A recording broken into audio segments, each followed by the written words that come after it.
ഈശോ മിശിഹായ്ക്ക് സ്തുതിയായിരിക്കട്ടെ. നമ്മുടെ കർത്താവായ ഈശോ മിശിഹായുടെ കൃപയും സ്നേഹവും കരുണയും വാത്സല്യവും എന്നെ കേൾക്കുകയും കാണുകയും ചെയ്യുന്ന നിങ്ങളെല്ലാവരോടും കൂടെ സമൃദ്ധമായി ഉണ്ടാകട്ടെ.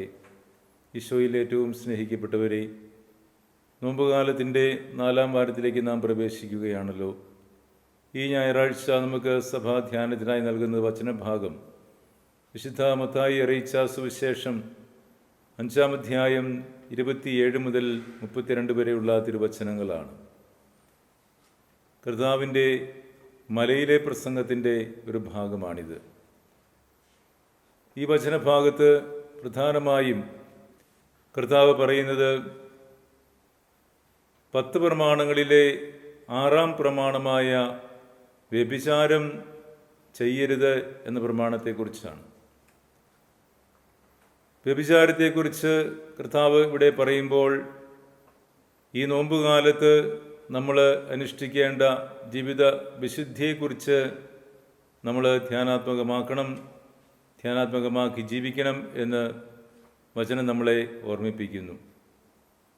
നമുക്കറിയാം, വ്യഭിചാരം എന്ന വാക്കുകൊണ്ട് അർത്ഥമാക്കുന്നത് വിവാഹത്തിന് ശേഷം ഒരു പുരുഷനോ സ്ത്രീയോ പരപുരുഷനുമായോ പരസ്ത്രീയുമായോ ഏർപ്പെടുന്ന ലൈംഗിക ബന്ധത്തെയാണ് വ്യഭിചാരം എന്നതുകൊണ്ട് പൊതുവെ അർത്ഥമാക്കുന്നത്. എങ്കിലും അത്തരത്തിലുള്ള എല്ലാ ലൈംഗികമായ തിന്മകളും അശുദ്ധിയിലേക്ക് നമ്മെ നയിക്കുന്നതാണ്. അത് തിന്മയാണ് എന്ന് തിരുവചനം നമ്മളെ ഓർമ്മിപ്പിക്കുന്നുണ്ട്. മോശയിലൂടെ ഇസ്രായേൽ ജനത്തിന് നൽകിയ 10 പ്രമാണങ്ങളിൽ 6-ാം പ്രമാണമാണ് വ്യഭിചാരം ചെയ്യരുത് എന്നത്. വിവാഹബന്ധത്തിൻ്റെ പവിത്രതയെക്കുറിച്ച് കർത്താവ് ഇവിടെ എടുത്തു പറയുകയാണ്. നമുക്കറിയാം, ഈ ആധുനിക ലോകത്തിൽ ഒരുപാട് കുടുംബ ബന്ധങ്ങൾ തകർക്കപ്പെട്ടുകൊണ്ടിരിക്കുന്ന ഒരു കാലഘട്ടമാണല്ലോ. ഈ കാലഘട്ടത്തിൽ ഈ വചനത്തിന് ഏറെ പ്രസക്തിയുണ്ട്. മനുഷ്യൻ ലൈംഗികതയ്ക്കും അശുദ്ധമായ പ്രവൃത്തികൾക്കും കൂടുതൽ പ്രാധാന്യം കൊടുത്തുകൊണ്ട് ആ തിന്മയിലേക്ക് വീഴുവാനായിട്ട് എപ്പോഴും വ്യഗ്രചിത്തരായിക്കൊണ്ട് വരുന്ന ഒരു കാലഘട്ടമാണ്. ഈ ആധുനിക ലോകത്തിലെ മനുഷ്യൻ്റെ പ്രവർത്തനങ്ങൾ കാണുമ്പോൾ നമുക്ക് മനസ്സിലാക്കാൻ കഴിയും. പത്രവാർത്തകളൊക്കെ എടുത്ത് നോക്കിയാൽ ഇത്തരത്തിലുള്ള ഒരുപാട് തിന്മകൾ മൂലം ബന്ധങ്ങൾ തകർക്കപ്പെട്ട് മനുഷ്യൻ്റെ ജീവന് പോലും മൂല്യം കൽപ്പിക്കാതെ അശുദ്ധമായ ജീവിതം നയിച്ചുകൊണ്ട് തിന്മയുടെ സ്വാധീനത്തിൽപ്പെട്ട് കഴിയുന്ന ധാരാളം കാര്യങ്ങളെക്കുറിച്ച് നമ്മൾ കേൾക്കുന്നുണ്ടല്ലോ, വായിക്കുന്നുണ്ടല്ലോ. സ്നേഹമുള്ളവരെ, അതുകൊണ്ട് എന്നും പാകുന്ന ദൈവവചനത്തിൻ്റെ പ്രസക്തി ഇന്ന് കർത്താവ് ഒരിക്കൽ കൂടി നമ്മളെ ഓർമ്മിപ്പിക്കുകയാണ് ഈ തിരുവചനത്തിലൂടെ. കുടുംബങ്ങൾ ദൈവം സ്ഥാപിച്ചതാണ്. ഈ ദൈവം സ്ഥാപിച്ച കുടുംബത്തിൻ്റെ പരിശുദ്ധി കാത്തു സൂക്ഷിക്കുക എന്നുള്ളത് മനുഷ്യൻ്റെ പരമമായ കടമയാണ്. ആ പരിശുദ്ധി കാത്തു സൂക്ഷിക്കുവാൻ ഭർത്താവിനും ഭാര്യയ്ക്കും കടമയുണ്ട്. അത് വലിയൊരു ഉത്തരവാദിത്വമാണ്. ദാമ്പത്യ വിശ്വസ്തത എന്ന് പറയുന്നത് മരണം വരെ പാലിക്കപ്പെടേണ്ട ഒരു വലിയ വിശുദ്ധിയുടെ അടയാളമാണ്.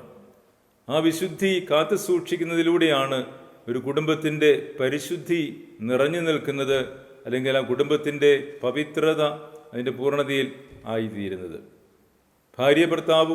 ഭർത്താവ് ഭാര്യയും ഒരിക്കലും മറ്റ് ബന്ധങ്ങളിലേക്ക് പോകാൻ പാടില്ല എന്ന് വചനം നമ്മളെ ഓർമ്മിപ്പിക്കുമ്പോൾ പരസ്പര ബന്ധത്തിൻ്റെ നിറവ് കൂടി ഓർമ്മിപ്പിക്കുന്നുണ്ട്. ഇവിടെ കർത്താവ് ഈ വചനത്തിലൂടെ എടുത്ത് പറയുന്ന മറ്റൊരു കാര്യം കൂടിയുണ്ട്. ശാരീരികമായ തിന്മ മാത്രമല്ല, മറിച്ച് മനസ്സിൻ്റെ ഭാവം കൂടി ഈ വ്യഭിചാരം ചെയ്യരുത് എന്ന പ്രമാണത്തിൻ്റെ ലംഘനമായിട്ട് വരുന്നുവെന്ന് കർത്താവ് ഓർമ്മിപ്പിക്കുകയാണ്.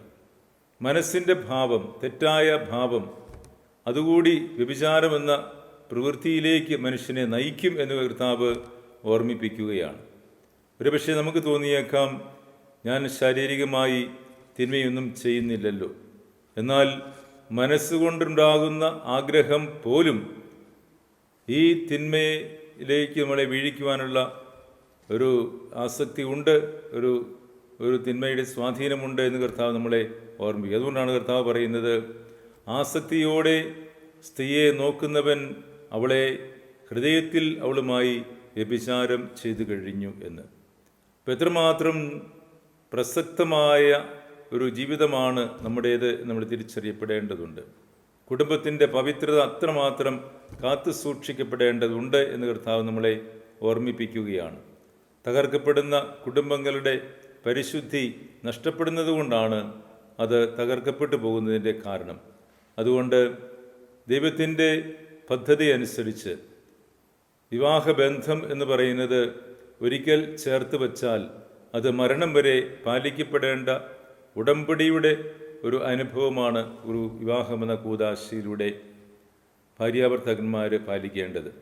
ആ ഉടമ്പടിയുടെ ബന്ധത്തിൻ്റെ ലംഘനമാണ് ഇത്തരത്തിലുള്ള അശുദ്ധമായ ചിന്തകളും അശുദ്ധമായ പ്രവൃത്തികളും എന്ന് കർത്താവ് നമ്മളെ ഓർമ്മിപ്പിക്കുന്നു.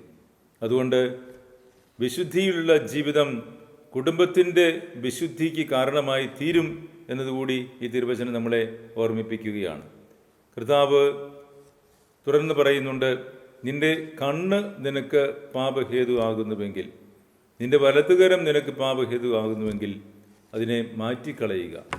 ഇവിടെ കണ്ണ് ചുഴന്നെടുത്ത് കളയാൻ പറയുന്നുണ്ടെങ്കിലും കണ്ണ് എടുത്തു കളയാൻ വേണ്ടിയുള്ള അർത്ഥത്തിലല്ല കർത്താവ് അവിടെ ഉപയോഗിക്കുന്നത്. മറിച്ച് പാപകരമായ സാഹചര്യങ്ങളുമായി നമ്മൾ ഇഴുകിച്ചേരാതിരിക്കുക, അല്ലെങ്കിൽ പാപകരമായ സാഹചര്യങ്ങളെ ബോധപൂർവം ഒഴിവാക്കാനുള്ള ഒരു പരിശ്രമം നമ്മുടെ ഭാഗത്തു നിന്നും ഉണ്ടാകേണ്ടതുണ്ട് എന്നാണ്. പ്രത്യേകിച്ചും ഈ നോമ്പുകാലത്ത് ജീവിത വിശുദ്ധി കാത്തു സൂക്ഷിക്കുവാൻ നമ്മൾ ഓരോരുത്തരും കടപ്പെട്ടവരാണ്.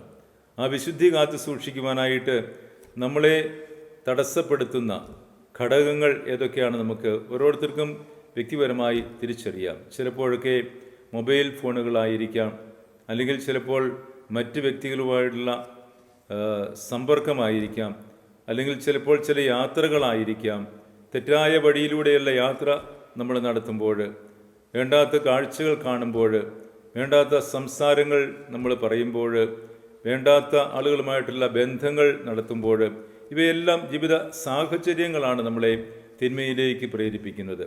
അതുകൊണ്ട് അത്തരത്തിലുള്ള സാഹചര്യങ്ങളെ ഒഴിവാക്കുക എന്നാണ് ഇതുകൊണ്ട് അർത്ഥമാക്കുന്നത്. അതുകൊണ്ട് നമ്മുടെ ജീവിതത്തിൽ ഇത്തരത്തിലുള്ള സാഹചര്യങ്ങൾ ഉണ്ടാകും എന്നത് വളരെ പ്രസക്തമായ കാര്യമാണ്. പക്ഷേ ആ സാഹചര്യങ്ങളെ നമ്മളാണ് ഓരോരുത്തരും വ്യക്തിപരമായി ബോധപൂർവം ഒഴിവാക്കേണ്ടത്. അപ്രകാരം നമ്മൾ ഒഴിവാക്കുന്നുണ്ടോ എന്നതാണ് നമ്മൾ ഈ നോമ്പുകാലത്ത് പരിചിന്തനം ചെയ്യേണ്ടത്. എൻ്റെ തിന്മയുടെ സ്വാധീനത്തിൻ്റെ സാഹചര്യങ്ങൾ ഞാൻ ബോധപൂർവം തിരിച്ചറിഞ്ഞുകൊണ്ട് അതിനെ ഒഴിവാക്കുവാനായിട്ട് ഞാൻ എത്രമാത്രം പരിശ്രമിക്കുന്നു. 31, 32 വാക്യങ്ങളിൽ കർത്താവ് പറയുന്നത് വിവാഹ ബന്ധത്തിൻ്റെ പവിത്രതയെക്കുറിച്ച് തന്നെയാണ്. അതുകൊണ്ട് ഈ ലോകത്തിൽ വിവാഹ എന്ന കുദാശയിലൂടെ കുടുംബം സ്ഥാപിച്ച് ആ കുടുംബമായിട്ട് ജീവിക്കുവാൻ ഭാര്യയും ഭർത്താവിനെയും കർത്താവ് തിരഞ്ഞെടുത്തു വിളിച്ചു എങ്കിൽ ആ ദൈവവിളിയുടെ പൂർണ്ണത ആസ്വദിക്കുവാനും അത് ഈ ലോകത്തിന് വലിയൊരു സാക്ഷ്യമായി മാറുവാനും ഈ ലോകത്തിന് ദൈവത്തിൻ്റെ സ്ഥാനം മഹത്വപ്പെടുത്തുവാനും ഒക്കെ ഈ കുടുംബത്തിലെ കുടുംബനാഥനും കുടുംബനാഥയ്ക്കും കഴിയണം. അല്ലെങ്കിൽ ഒരു വലിയ കടമയുണ്ട്, അത് അവരുടെ ഉത്തരവാദിത്വമാണ് എന്നുകൂടി കർത്താവ് ഈ വചനഭാഗത്ത് നമ്മളെ ഓർമ്മിപ്പിക്കുകയാണ്. അതുകൊണ്ട് ഓരോരുത്തർക്കും കിട്ടിയിരിക്കുന്ന വിളിയിൽ നിന്നുകൊണ്ട് ജീവിത വിശുദ്ധി കാത്തു സൂക്ഷിച്ച് മുന്നോട്ട് പോകുവാൻ പ്രത്യേകിച്ചും ഈ നോമ്പ് കാലത്ത് നമുക്ക് തീരുമാനങ്ങൾ എടുക്കാം.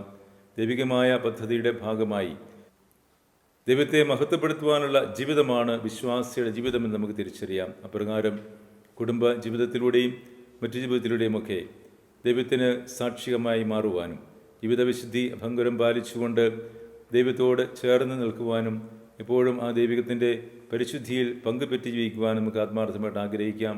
അതിനുള്ള കൃപാവരത്തിനായി പ്രാർത്ഥിക്കാം. പരിശുദ്ധാത്മാവിന് നിറമായി പ്രത്യേകം പ്രാർത്ഥിക്കാം. പരിശുദ്ധാത്മാവായ ദൈവം നമ്മളെല്ലാവരെയും സമൃദ്ധമായി അനുഗ്രഹിക്കട്ടെ.